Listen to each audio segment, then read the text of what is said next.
Every single day, we pour our questions, our curiosities, and our deepest needs into that simple little search bar. But have you ever stopped to think about what's really going on in there?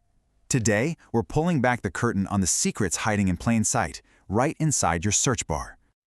So let's get personal for a second. What does your search history say about you? Seriously, is it a perfect timeline of your work projects, a map of your dream vacation, or maybe a list of those weird 2 a.m. questions you'd never ask anyone out loud? That digital trail tells a pretty fascinating story, not just about you, but about all of us. All right, before we dive into the really techie, nuts and bolts stuff, let's start with the human side of the equation. What do all our clicks, all our searches actually reveal about what we're trying to do? What's the hidden intention behind that search button? Well, it turns out our search goals basically fall into 3 big buckets.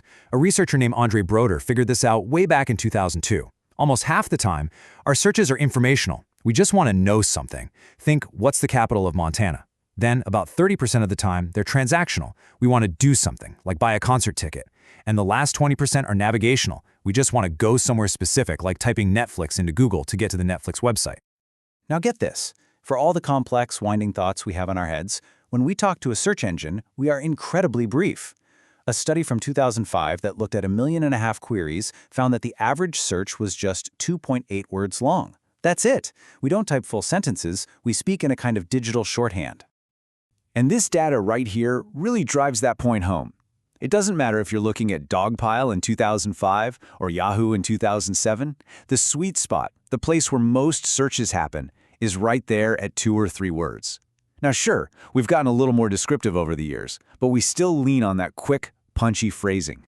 You know, this slide tells an amazing story about how the internet basically grew up. Look at this data from the old Excite search engine. Back in 1997, the web was our playground. It was all about entertainment. But fast forward just 4 years later after the dot-com boom, and bam! Commerce and travel searches nearly doubled. This shows the internet transforming from a cool novelty into an absolutely essential part of our economy. Okay, so we know we're typing in these short, goal-oriented commands, but how on earth does a search engine take our 2 or 3 words and magically conjure up a perfectly ranked list from the billions and billions of pages out there? Let's pop the hood and see how these things actually think. The most important thing to get is this. Web search is information retrieval, which is completely different from data retrieval. Think about it like this. Data retrieval is walking up to a librarian and asking for the book with the catalog number 798.2. You get that exact book or you get nothing. Information retrieval, though, that's like asking that same librarian, hey, got any books about dogs? You're not going to get one answer. You're going to get a whole shelf of possibilities, ranked from most useful to least. And that ranking, that's the secret sauce. So how does it do that ranking? Well, the first ingredient is something called term frequency, or TF for short.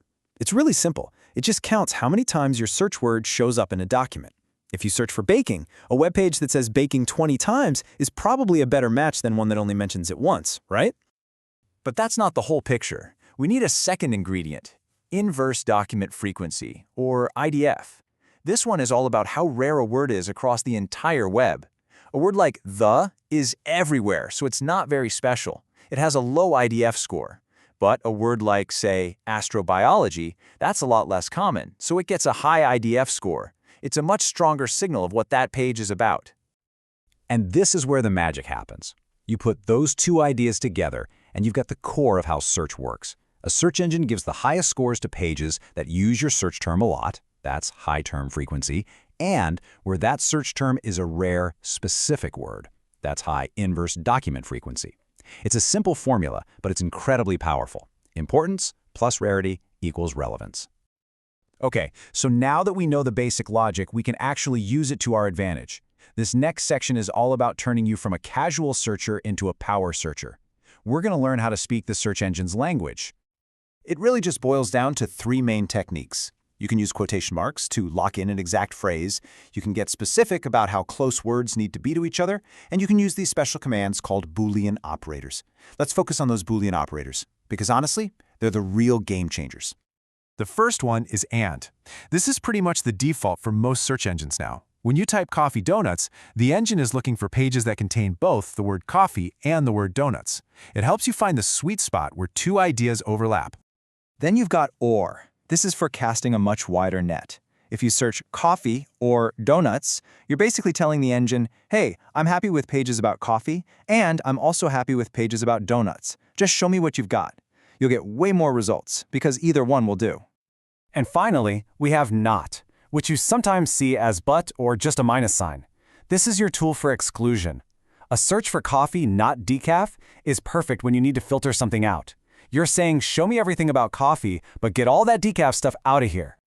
So here's where it gets really powerful. You can combine these operators.